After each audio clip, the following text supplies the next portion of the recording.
বৃষ্টির জন্য অনেক দিন ধরে জামা প্যান্টগুলো ধুতে পারিনি। এক বালতি জামা প্যান্ট তো ভর্তি হয়ে গেছে। এক বালতি আমি রেগে ধুয়ে বৃষ্টির মধ্যে আবার সেই শুকাতে চলে এলাম ছাদের উপর। বন্ধুরা, তোমরা সবাই কেমন আছো? আজকে আমি PM চন্দন ভিডিও নিয়ে চলে এলাম। তোমার সবাই কেমন লাগে অবশ্যই লাইক কমেন্ট শেয়ার ফলো করে সাবস্ক্রাইব করে পাশে থাকো। তো আজকে আমি রেগে, বৃষ্টি হলেও রেগে আমি জামা প্যান্টগুলো মেলে দিলাম, এই যে শুকাতে চলে এলাম ছাদের উপর। ছাদের উপর ভিউটা আমি তোমাদের সামনে তুলে ধরলাম। তো তোমরা সবাই কমেন্টে জানাও অবশ্যই ছাদের উপর ভিউটা কেমন লাগছে।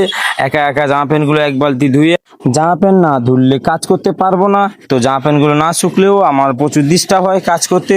তোমরা সবাই অবশ্যই ফলো করে সাবস্ক্রাইব করে পাশে থেকো।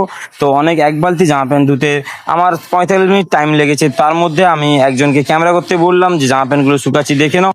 তো ডিউটি করার পর এতগুলো জামা প্যান্ট ধুতে অনেক কষ্ট হয়। তো তোমরা সবাই একটু ফলো করে পাশে থেকো, সাবস্ক্রাইব করে পাশে থেকো বন্ধুরা। তো তোমরা সবাই ভালো থেকো, অবশ্যই লাইক কমেন্ট শেয়ার করতে ভুলবেন না। তো অনেকগুলো জামা প্যান্ট শুকানোর পরে আমি ভিডিওটা অফ করে ক্যামেরাটা লোড করে আমি আপলোড করছি। তোমরা সবাই সাপোর্ট